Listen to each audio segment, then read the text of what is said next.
And good afternoon, everybody. My name is Nicholas Whitaker. I'm the Media Outreach Manager at the News Lab at Google.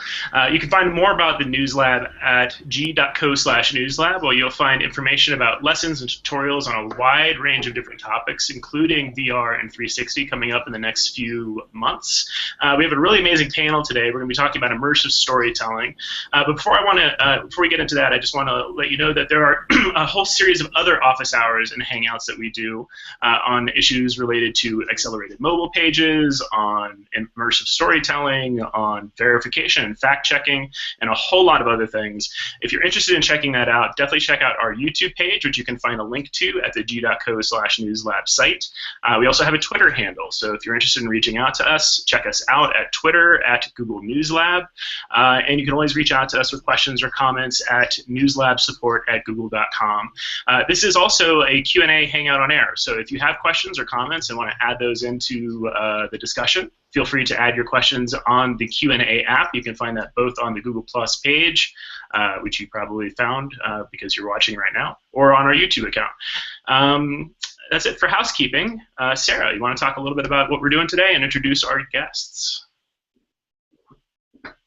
Yeah, absolutely. Got a great lineup of guests in here, and we're really excited to talk about our favorite subject, which is immersive storytelling. So we've gathered a group of individuals from all around the world, really, who are in the trenches each and every day creating content. They're coming across these challenges, and they're finding solutions, and we're just really lucky to have all of you all in the house today to share a little bit about some of the holes that you're stepping in so other VR content creators and storytellers, journalists don't step in the same ones. So I want to start off first with some introductions.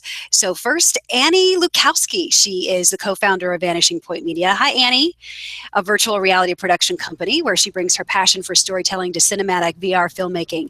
Vanishing Point is engaging in a lot of exciting work in the narrative and the commercial space alike, with collaborative work showing at the Tribeca Film Festival and clients like Banana Republic. Annie, it's great to have you here in the Hangout today. Yeah, so excited to be here. Robert Hernandez, aka web journalist. He's made a name for himself as a journalist of the web, not just of the web, but on the web. The other way around. You are on the web, not just of the web. His primary focus is exploring and developing the intersection of technology and journalism to empower people, inform reporting and storytelling, engaging the community, improving distribution, and wherever possible, enhancing revenue. He's an associate professor of professional practice at USC Annenberg, but he's not an academic, he's a hackademic, and he specializes in MacGyvering web journalism solutions. Robert, it's great to have you here in the Hangout today. Thanks for having me. Happy to be here. Louis Jebb, he is the founder and CEO of Immersively, a London-based startup that makes and sells news documentaries in virtual reality. A media consultant, former journalist, he started Immersively to address the massive disenchantment with mainstream news. His company sees VR both as a format and a platform, as a way to better understand the emotional effect of news content on the end user, and thus restore the faith in the news globally. Louis, it's great to have you here, and thanks for joining us from London. And also Jim as well. Jim, we always butcher your name, so go ahead and say it for us. It's Gelduldick. Gelduldick. Jim Gelduldick leads the professional marketing vertical at GoPro, which covers VR, cinema, broadcast, and photography. He came to GoPro as a cinematographer and visual effects artist, having working at numerous feature films, commercials, music videos, and documentaries as well. His technical background has had him shooting with various stereoscopic, multicam, high-speed imaging, and advanced image capture solutions for stereo, photogrammetry, which is a whole nother hangout in itself, and VR that spans the past decade. You can see Jim in a lot of the forums out there helping people out, and we're glad to have you in our hangout today. Thanks for having me. Nick Bicanic. Hi, Nick. Did I pronounce your last name correctly? Close enough. The C is a ch, so it's Bicanic, but Nick is fine. Great. Well, it's great to have you here. You are a filmmaker and a technologist who mixes left brain and right brain stuff on an ongoing basis. And more recently, he produced The War Against Boko Haram for Vice News, and you published your first book, Executive Outcomes, a graphic novel based on your script of the same name. Nick is currently a founder at Revolver, a unique AR/VR storytelling company. Nick, it's great to have you here. Thank you very much, Sarah, for this, and in general for the fact that you're pulling all the stuff together. Likewise, the other Nick. Happy to do it. Marcelle Hopkins, so glad to have you in the Hangout today as well. You are a journalist and a VR filmmaker specializing in human rights and humanitarian crises.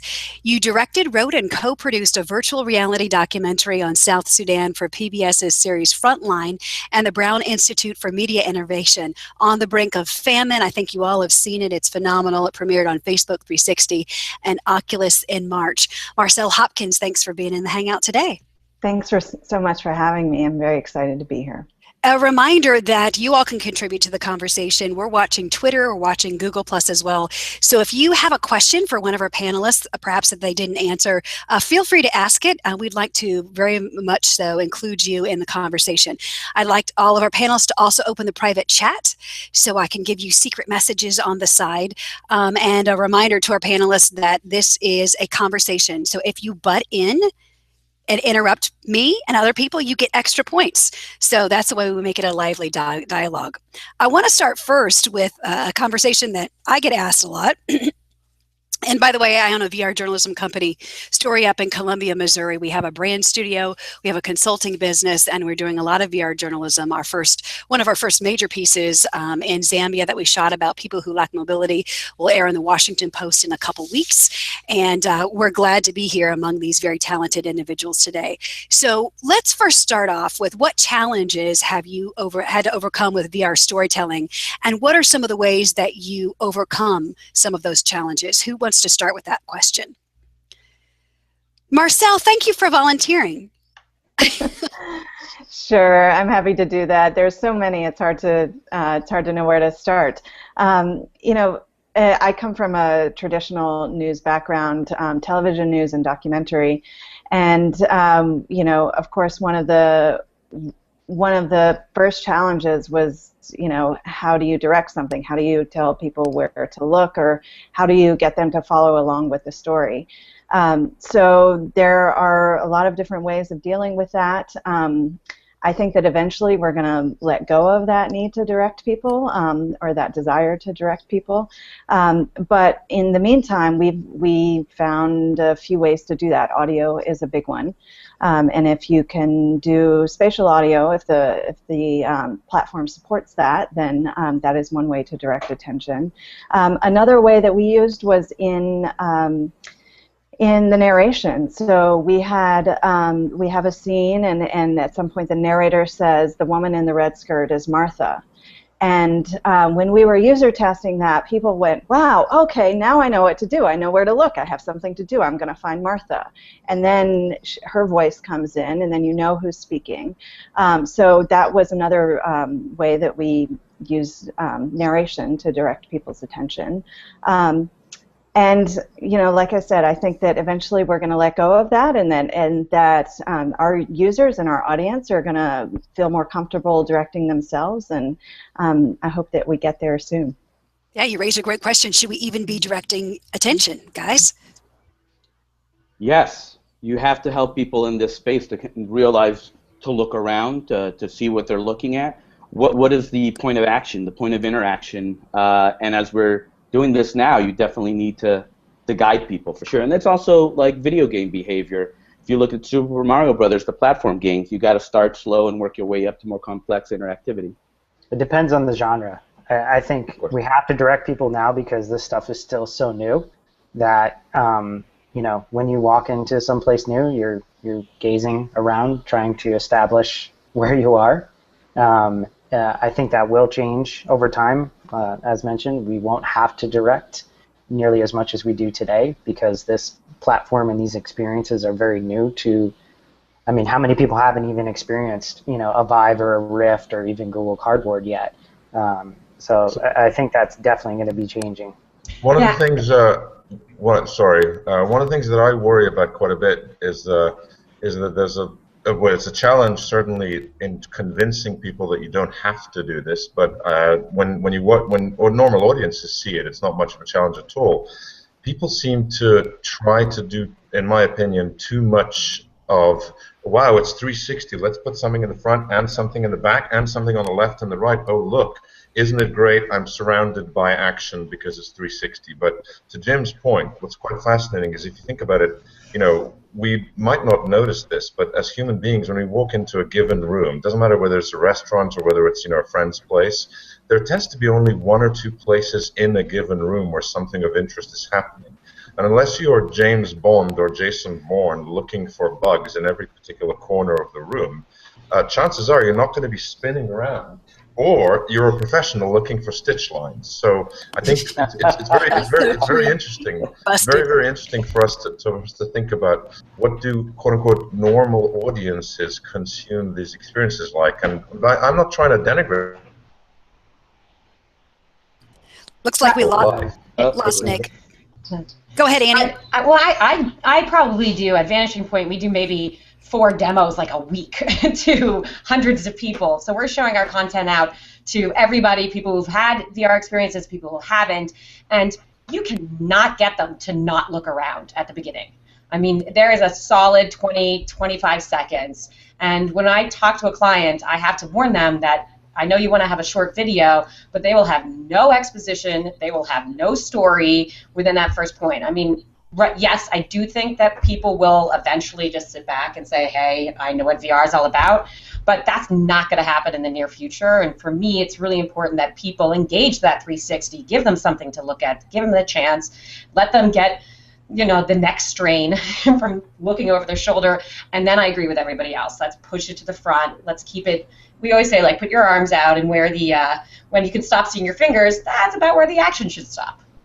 But Annie, it's also a crutch. It's an old crutch from thousands of years of storytelling from cave paintings, is that we're in this crutch stage that we have to lean on old ways of bringing people into a story. We're bringing over traditional 2D filmmaking, editing techniques, things like that, and we're finding out that a lot of those techniques work to some point, and then they totally fall apart in other parts of a immersive experience.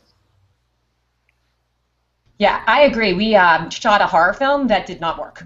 Because we had, it's a traditional horror film, so you have a guy working on his computer and like a demon walks by, and in a traditional film you have the close-up of the horror guy, and then you have the demon, and you cut to that shot. That shot didn't work, but lo and behold, all of this other stuff that would work maybe in a theater-type environment did. So there's a lot of stuff that translates and a lot of stuff that doesn't, and we have to, only by playing around in the medium do we figure it out. Indeed. Lewis, you're shaking your head. Mute. Yeah, I was nodding because I completely agree with what Annie said. Is you've got to do the stuff to find out what works. That might be obvious, but one of the things that, from my own experience, we stumbled upon, as it were, was through planning to do travel documentaries. So we shot a season in Los Angeles in September. It turned out to be not travel documentaries, but a series of auto portraits. And so it's become a patchwork way of telling a narrative, because one way to just let people dwell into this new medium is if they have somebody telling a compelling story about themselves or themselves.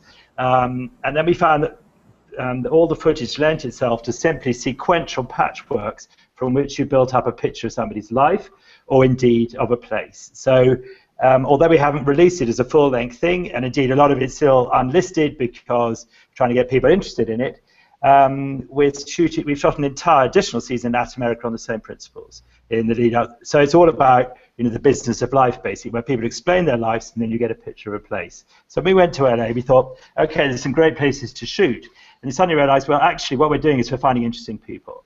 And to my mind, the reason it works is twofold. One, because people are not intimidated by the rig, and they'll be less and less intimidated as well. And so they lose their self-consciousness. And, okay, it was quite a gimme to do it in Los Angeles because people are used to being, telling their stories on the street. But nonetheless, it was very telling that, in terms of dealing with the subject, that after a few minutes, you could just leave them to tell their story. We did a story of a well-known gym in Sunset, and the owner said, "You want me to interview myself?" which was a very interesting point. But after a couple of minutes, he was completely natural with it, and the result was interesting context, You don't have to rush your head around because he's there. His voice and the ambience of the place just hooks you in. Yeah. So that's the thing we're focusing on now for that reason. I want to just add. Go ahead, Sarah, Nick. just a really quick thing. So I just spent 8 days in Cuba last week. We were filming the Obama visit and the baseball game and the Rolling Stones concert. Crazy experience, by the way. 1 million+ people, free concert, never happened before in Havana. And they left the stage behind, which is really awesome. The stage and all the gear. The Stones donated it. Anyway, we did a lot of obviously, you know, it's a phenomenal 360 experience. It's immersive. It's a once in a lifetime opportunity. All those things are great, but what was very interesting, to Lewis's point, doing interviews, you asked at the beginning a question of the kind of struggles that we face in this sort of filmmaking. So I come from a documentary background as well, and I'm used to helping guide the interview in some way, even though I've generally, as a rule, creatively, I've made a specific choice in my documentaries never to appear on camera. That's a totally personal thing. So it's very, very difficult to do that. And yes, you can roll for ages and hope that the story will just evolve. But we ended up, just as a sort of a practical point for some people who are listening to the Hangout, we ended up putting in these microscopic headphone pieces so that we could speak to the person who was on camera. Because at the end of the day, what's difficult is the humanity of an interview usually comes from engaging with the interviewer, not with speaking to a physical camera object that's sitting right there. So, you know, you stick the camera object in front of someone, the director or whoever it is goes and hides, and every time you want to influence it, they kind of look towards you because they know where you're hiding. And that's exactly what we wanted to avoid. So, Lewis, that's great you were able to find people who were relaxed enough for it to just evolve. In some cases, we felt that they needed a little bit of help, and the way we ended up having to hack together different solutions where we could speak into their ear without having to use a megaphone or anything along those lines, so we could subtly guide things forward. That's all, just a small point. Yeah, and isn't it fascinating how candid the interviews are when you are not in the room? Had I known that, 20 years ago when we started interviewing people in video, I would have left the room all the time. I don't know if it's that reporter with a notebook there nodding their head or what, but getting some really candid sound in that regard. And even on the narrative standpoint, we shot a film where you have extras and they're wonderful people and they maybe have 2 lines in your piece. But in VR, they're in the scene the entire time. So people could just sit back. We had this one where we had these lab technicians, so they walk over and they take somebody's temperature, and they're on screen for 10 minutes, and that's their only action. But if they're terrible, they're going to totally break people from the realism. And I find that giving, on the narrative standpoint, giving all of your characters, even your background, even your extras, a full story so that they know what they're doing, they will lose themselves. So those technicians, we shot for 10 hours. They did the same thing for 10 hours, and by the end, I swear they knew how to work a cryogenic freezer. They were ready to get their own lab going on. So people lose track of the camera faster than I anticipated. Yeah, so let's talk a little bit about how all of you are doing interviews. And if you just joined us, a reminder that you're watching a conversation with Google News Lab's StoryUp, talking about immersive storytelling and some of the challenges that these content creators are facing. We mentioned how interviews in 360, when the individuals are perhaps hidden behind a tree or something like that, are candid.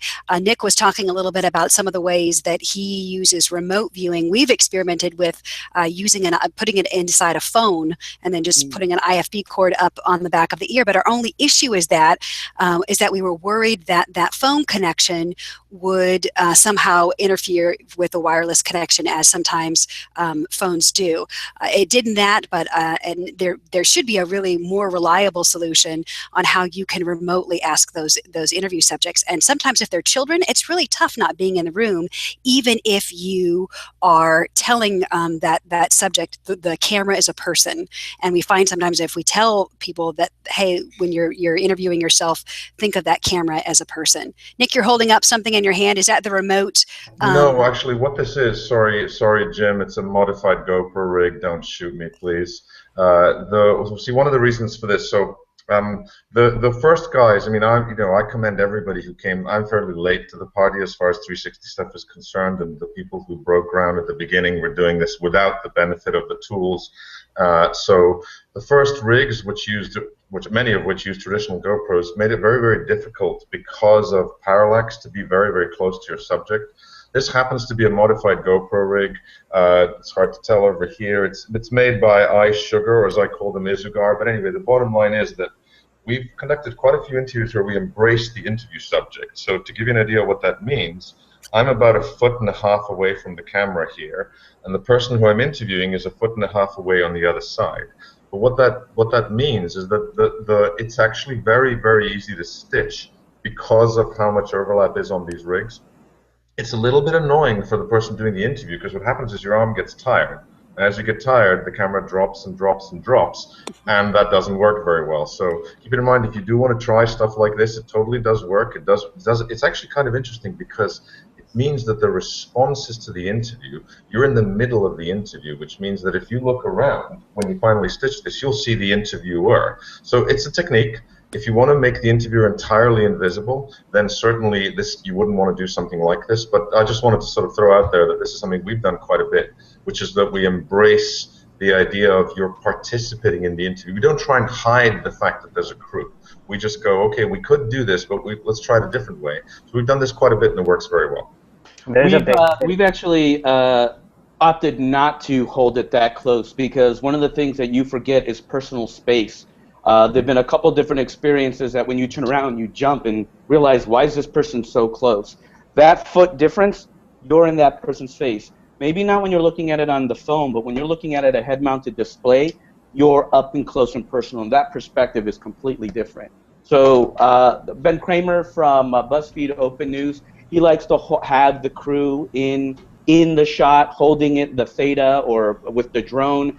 You can see the people controlling the drone. But for me personally, when we produce stuff, I have a VR journalism class at USC Annenberg. We produced VR journalism experiences under the brand Journalism, which is journalism, but instead of the U, it's a V.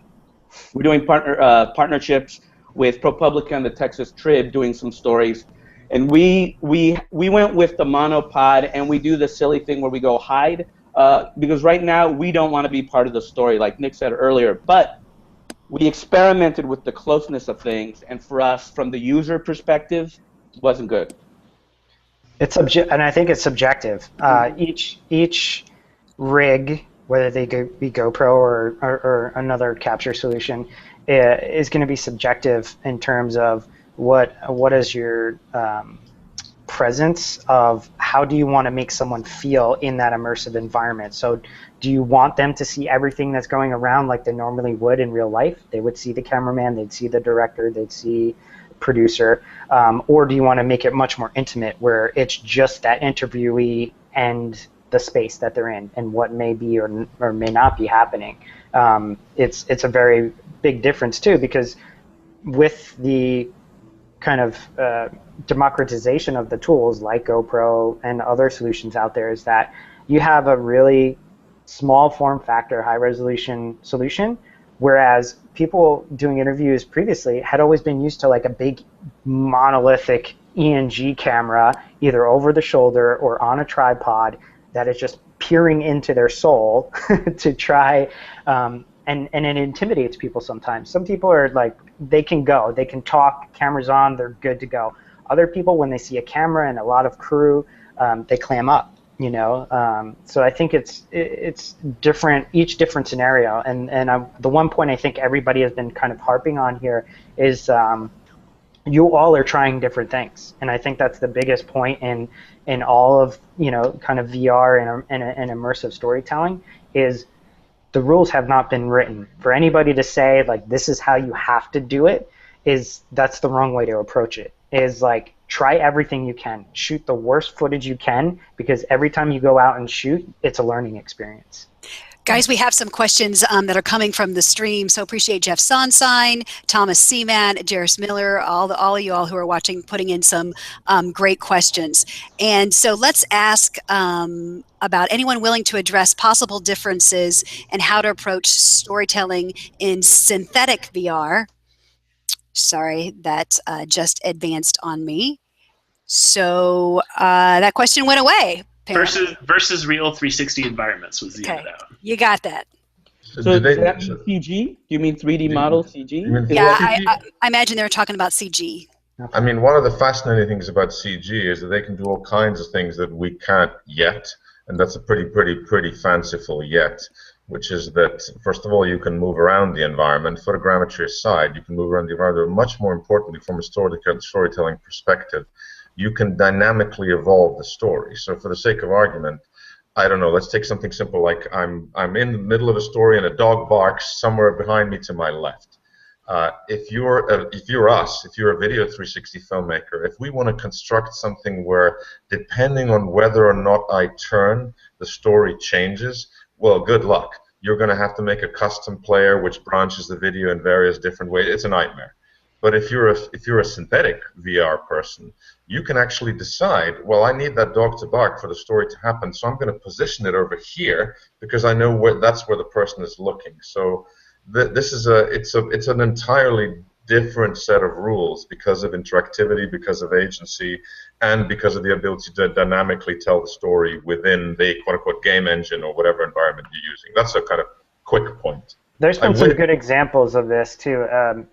You look at how James Cameron used it for Avatar. He was basically using kind of a similar tool set and a workflow, and they just did the same thing on Jungle Book in terms of using, mocap and tools that were not available to everybody as they are today. So if we look at, tool sets from like, Unity, Unreal with the new VR editors coming in there, and the kind of iClone. Yeah, obviously, Otoy tools as well is mixing. And you can look at a really good example of like what Justin Lin did with the Mill for Help, of mixing live action plates with CG. And to Nick's point, being able to adapt those on the fly is really key. Is that if you're able to have a live preview of your CG environment and say, whether it's monoscopic or stereoscopic, you can say, oh, I can fix the parallax issues on the fly, and boom, you can either re-render on the fly on a game engine, or you can re-render in Maya or Cinema or whatever tool you happen to be using. But I think we're going to see a lot more of that, and that kind of mix of synthetic or CG with live action 360 video. We're going to see a lot more people kind of going into that. I really recommend emblematic groups. Noni de la Peña, the godmother of VR, her work with CG in storytelling, nonfiction storytelling, really powerful stuff with mocap and things like that, for sure. Speaking of CG, there are some individuals on the stream who are saying, are you even going to talk about virtual reality storytelling? Seems everyone is about 360 video so far, not virtual reality storytelling. So let me just step on a limb to that individual who asked that. And I'll weigh in on that. You all can weigh in that as well. But to me, 360 video is virtual reality. When you turn that phone to the side and you click that VR button and you're viewing it in a headset, that is VR. And if we are splitting it between this is virtual reality and 360-degree video, regardless of whether it's 2D or 3D, we're really confusing the public. And so I would love to hear what your thoughts are on that. But to me, when you're talking about 360 video inside a headset, that is VR. And now is a time when we all should be coming together, immersive storytellers from the CG world, from the 360 video world, and the mixes of the two. So when I say VR, I talk about VR video and VR CG environments. Yes, those are different things, but 360 video in a headset to me is VR in a headset. What do you guys think? The key thing I think that the CG community brings up 360 video versus true 3D or true VR, as purists would put it, is that VR has depth. So you have these camps that say it's got to be stereoscopic or it's got to be monoscopic. You have to have depth and interaction within your immersive environment for it to be called true VR. And I think what's happened is that we have products out there, and we have a lot of companies that have been jumping on this for the past, just a few short years. That because VR has been around for a while, so has augmented reality. These immersive technologies have been here. The proliferation, if you will, of these technologies has only really start to come into play in just the past few short years. Now that we have, capable viewing devices, now that we have capabilities on the web and on our phones, it was always hard. I was working on this stuff way back before 2009 in terms of this, but there were no players. Unless you were writing your own 360 player, there was nothing out there. Yeah, you had QTVR back in the day, but that was mainly for very rudimentary early days of like, hey, let me take you around my shop or my home. So the storytelling aspect of it, coming into like, this purist camp over here that says 360 video is not VR versus, CG and what can it do? I think it's this thing of like a lot of the marketing hype has got caught up in what exactly is VR. And that goes back to being subjected. If you're immersed and you're in an environment and it happens to be just the 360 video, well, that's VR for you. I mean, if it is a fully interactive where you have haptic gloves and you have a subwoofer backpack and you're in your HMD, then that's VR for you. And I think it is subjective where you can't just classify and say 360 video is only this and true virtual reality is only this. I mean, if you look at it as a whole, you could just say they're all immersive experirobert, And I think this is a debate but true VR is interactive. Robert, you were first. Go ahead, Robert. The true VR is interactive. That's academic. That's thought out on the scale of mixed media and augmented reality. But to the consumer. But that was my next part. The truth is, the user doesn't care. What we're doing is creating quality content that is unlocked through these head-mounted displays. But 360 video is just a small slice.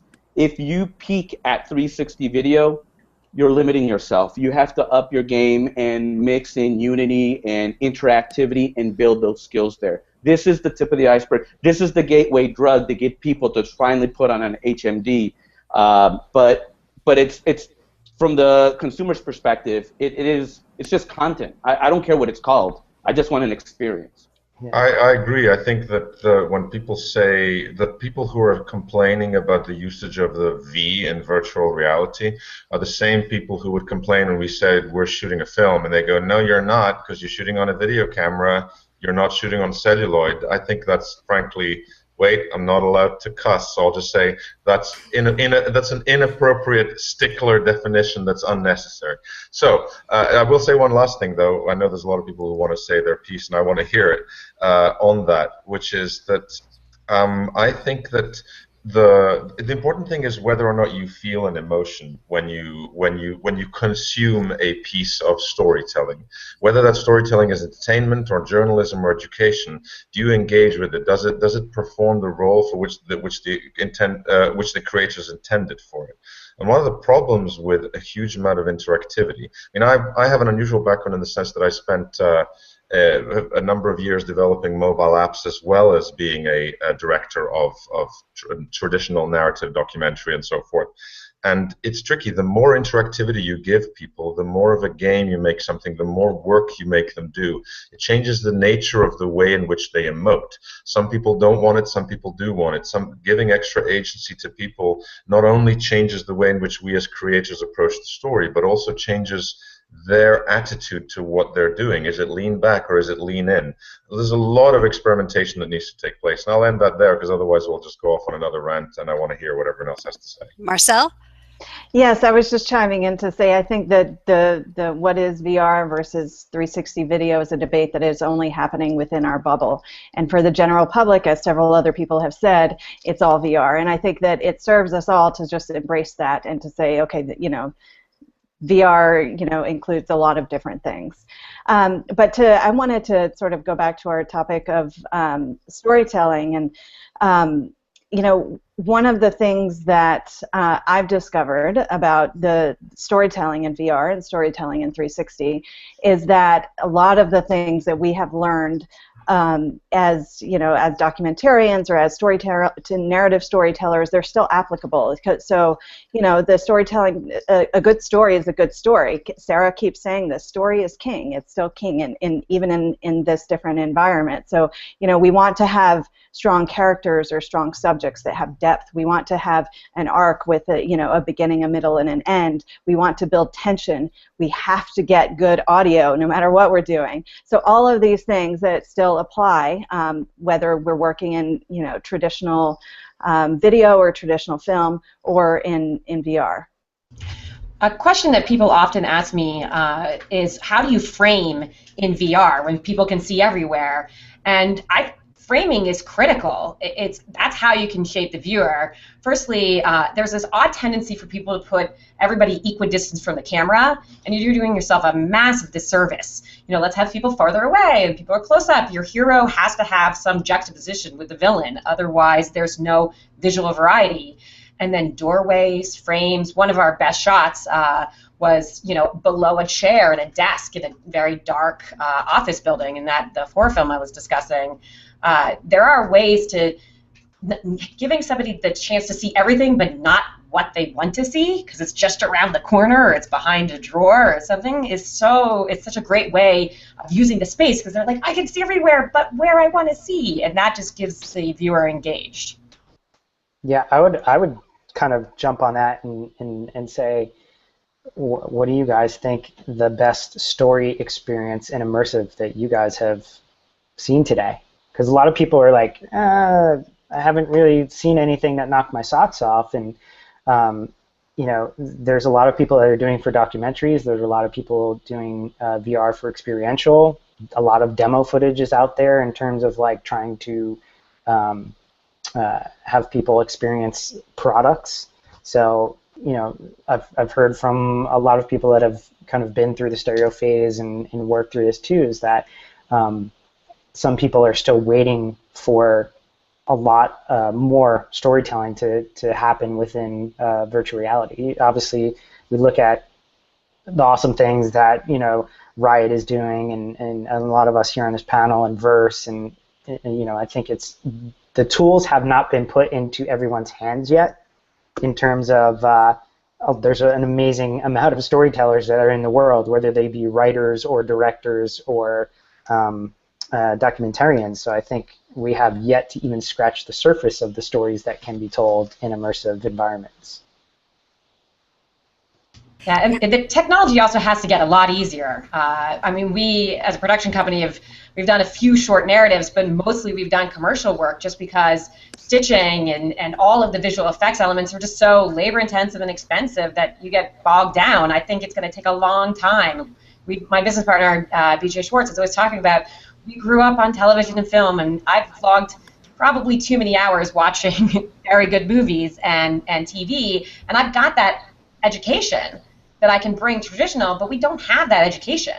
And there's a lot of information that we're going to be learning for a long time before we can even say that we're ready.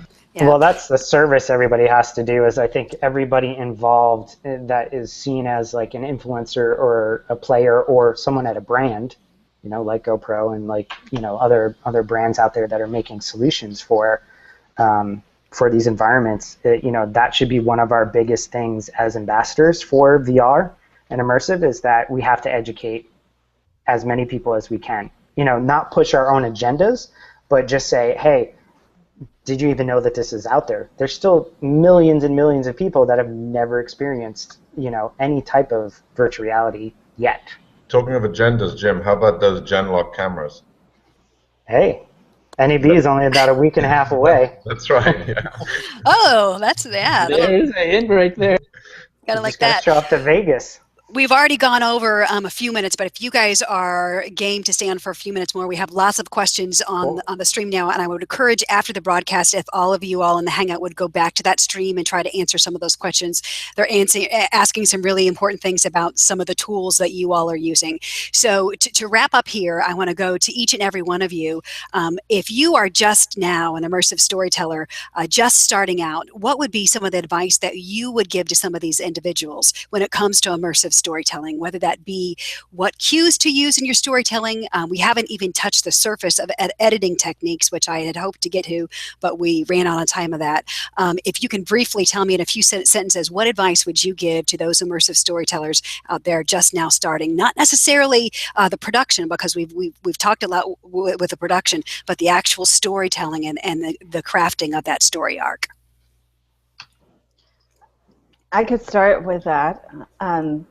One thing I always tell people, and several people have said on this panel, is that you have to experiment, try new things, do something that seems crazy, that seems like it's going to totally fail, that you have never tried before, that your film teacher from college would, give you an F for. To just try everything that you can think of, because yes, probably many of those things aren't going to work, but eventually I think we're going to come up with some things that do work, and that's what we all need to put our collective heads together and our collective creativity together to find what those things are going to be.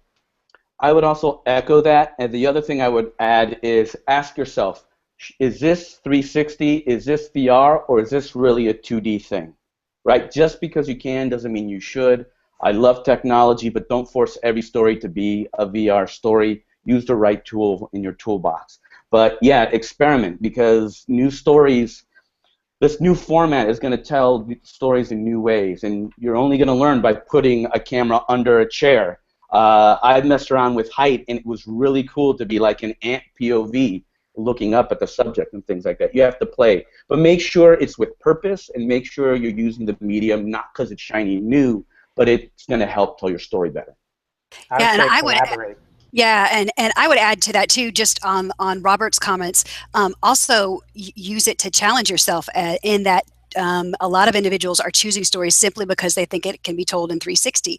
But isn't the nature of what we do as storytellers taking non-visual stories and adding that visual element to that? So, to me, I find it challenging to tell stories about budgets or things like that immersively, because as a storyteller, that's what we do. We add visual elements to things that aren't necessarily visual. So I think it goes both ways. You were saying, Jim? I would say collaboration is one of the biggest things that I've learned, even coming over from the 2D world, is that work with other people and be open to kind of letting yourself go and working outside of your comfortable zone. And then when you're kind of outside there, that's when you're going to learn best. But bring in other people into your projects that have stronger points in different areas. Work with people that know game engines. Work with CG modelers. Work with people that you may have never kind of crossed the table to work with before, because today's people that are going to be successful, or even tomorrow's people that will be successful in immersive storytelling, are going to be those people that can kind of bring together very diverse teams of talent, and be able to know that you're going to have to kind of flip the script. If you're a director or a DP, you have to learn to be a choreographer now. If you're an editor, you have to get away from just this bounding box, because for well over 100 years, entertainment and media has always been right in front of our faces, and it's always been a window into that world. Now we're seeing the whole world, so we have to kind of reteach ourselves how to consume this content. So it's a lot of, like everybody has said, it's a lot of practice, it's a lot of messing up, it's a lot of shooting bad things with lots of visible seams. But you don't have to be the big thing too is you don't have to be the expert in every part of it. It's like, go find a visual effects artist to help you with those seams and those neater points. Like, work with that set of talent that is out in the world. I'd like to add a small thing, which is, I guess I'll be the bad guy, which is don't be boring. Because the one great thing about experimentation is that we get to basically do whatever we want. But when you when you look at stuff that's out there, this is for everyone, including ourselves, is that there's so much work, as Annie was pointing out, there's so much work involved in actually making anything at all, that oftentimes people they kill themselves to make this thing, which ultimately is kind of crappy. Yeah. But then no one wants to say that it's crappy, because there was so much work to do that you just kind of go, except it's just not that great. And here's the thing: let's keep doing it, but let's do as exciting stuff as possible. Because at the end of the day, it's in a sense our responsibility collectively to make this thing fly. Because if we continue to make stuff that's super well polished, but ultimately isn't that compelling beyond the first 30 seconds of going, oh my God, Ma, look, I'm underwater with dolphins, we're gonna kill this. So anyway, that's it. You're saying don't just drop a rig and call action? Yeah. Exactly, because that's what, dude. The thing is, I've been on sets where people are paying significant quantities of dollars, and that's exactly what they get, and that's fine for the first few months of this industry evolving. But very, very soon, perhaps the moment's already there, that is not fine, because people are not going to be paying $10,000 to $15,000 a day for a director that basically pushes a button and hides, and then goes, oh look, it's 360 of a bunch of people, walking around in different areas of the shot. How about you, Lewis? We haven't heard much from you. Yes. What I'd say is certainly experiment, but I think one of the key things is, and you had to become a choreographer, but one of the key things is realize that whatever you make, whether it's in CG or 360 or a combination of the two, we did our first combination back in 2014 where we green screen video into first a CGI theatre and then into a garden in order to a Shakespeare performance. And that was just pure experimentation, but taught us a lot. The reason I mention that is whatever form of content you're producing, in other words, whatever format, it's going to change people's attitude to what content is. It's gradual, but it's decisive. And I think that's the key thing. And therefore, that's why you must allow yourself to be imaginative, because there's a massive opportunity here to help, as it were, the narrative industry, including the beleaguered news industry, which is what I come from. Because ultimately people are going to say, what news content is now changing. And it's all to do with different elements of agency that people have. And I think the better we understand that, the better we're going to crack this and avoid making the mistakes that people made, with this, the internet 20 years ago, as publishers. So it's all about the end product. People are going to change attitudes to what content is, and that's why you should be dreaming about what you do. Yes, and this key thing that Nick said, do not be boring, and if it's crap, don't put it out. Sorry, if it's not very good, do not release it. Because it must be, as somebody said, it has to be pano with purpose.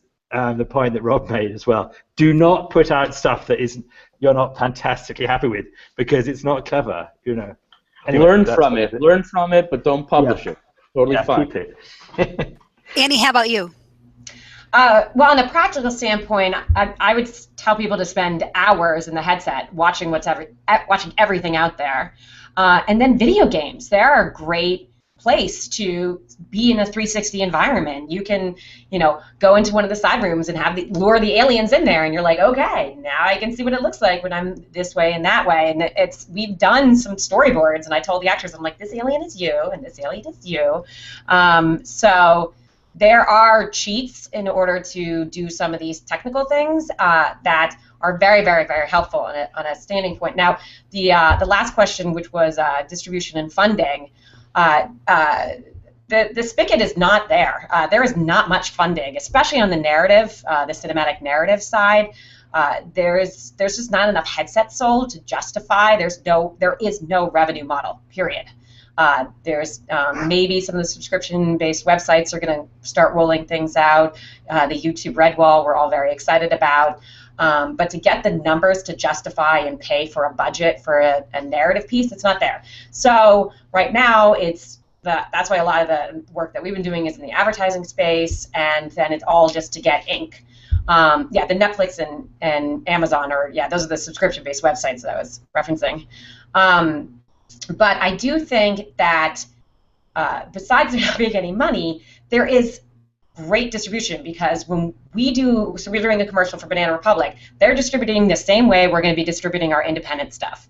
There's not that much news out there, there's not that much events out there, so if you have a good piece, it will get press, people will see it, because we know P&A is most of the cost these days for any piece.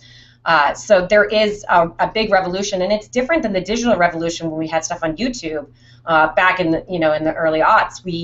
everybody could just repurpose, cutting room floor scenes from True Blood and whatever they want, put it up there. But now people have to create stuff organically for 360, so there's not as much competition. So distribution is really in the independent's favor right now. Great, guys. We so appreciate that you sharing your time with us, and we've already gone 20 minutes over, but such important questions. And again, I'd encourage you to go to Google News Lab's Google Plus page, check out those questions and answer some of them as well. Parting words from anyone before we go, other than story is king despite the text. So go out, get your hands dirty in the trenches and discover some of those holes yourself. Nick? Parting words, yeah, story. I'm sorry, I meant Nick Whitaker. Oh, whoops. But hello to you. No worries. I'll let everybody else talk first, and then I'll have a little bit of wrap up at the end. Nick, you were saying. I was going to say that, look, I mean, I've already said a couple of different rants. So from the story perspective, in scripted, which, by the way, I'm spending a lot of time on and I'm quite fascinated by for a number of different reasons, writing and performance. I mean, performance is performance is important in general, but performance is so much more important when you crank up the intimacy. When you're literally like in someone's face and you feel like you're emotionally right there. If the subtlety of the performance is not bang on, you are gone. I've lost the story. You could make a VR short for 1 minute of two people arguing in a laundromat, and it would be super compelling. But nobody's done it. All the stuff that you see with scripted is just kind of, not that well written, not that well performed, and that's what kills it, because the emotional intensity of VR cranks up a notch. So I think, story, the usual thing: writing, story, performance, and then all the other stuff, that we need. And of course, the journalists here, in that hangout, don't have the opportunity to stage or performance. So I see all of them smiling because, those are tools, obviously not at a journalist's regular, disposal as far as telling people what to do or to staging or anything like that. Any other parting words before we go? Sure, I've got one. Or two. Please make sure that you, as part of all of this and being aware of story and that, please pre-viz and plan your shots beforehand. It will save you a ton of time. I like Annie's point to it is you can use games almost as your animatic for planning out your shots. There are ways to use tools today to plan out your shots. There's tools on the web. There's tools that are software. And I think what everybody has agreed to is the tools are going to get much easier to use, because for us to all succeed in this is that we need the mass adoption of people creating content in these platforms and people making tools. So I guess it's a good thing I'm at a company that is working on tools for the end-to-end solution. All right, anybody else? Seeing none, Nick Whitaker, go ahead, let's close this out. Thanks, Sarah, and thanks for everybody for joining in today and taking so much time to answer these questions. We have a ton more questions in the Q&A app, and I'm sure we're going to have lots more rolling in as the weeks and months go by. If viewers are interested in asking more questions, you can always reach out to us again, either through our social media channels at Google News Lab on our Twitter account, our Google Plus page, our YouTube account. You can email us, newslabsupport@google.com. One thing that I'm focusing quite a bit myself on is education, outreach, and experimentation on these tools. So if you're a journalist, if you're a storyteller, if you're working in the industry, if you are a product manufacturer and you're interested in seeing how these tools can be really pushed into the journalism and news landscape a little bit more, definitely be interested in talking with you and in more detail about that and finding ways to kind of amplify your work.